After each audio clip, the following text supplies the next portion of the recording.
எனக்கும் தாண்டா. எங்கே போனால் சாப்பாடு கிடைக்கும்னு யோசிச்சுட்டு இருக்கேன். சரி வா கிளம்பு.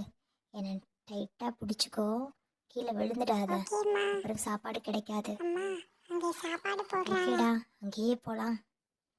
மகனே, இப்போவே நல்லா சாப்பிட்டுக்கோ, நைட்டு சாப்பாடு கிடைக்காது.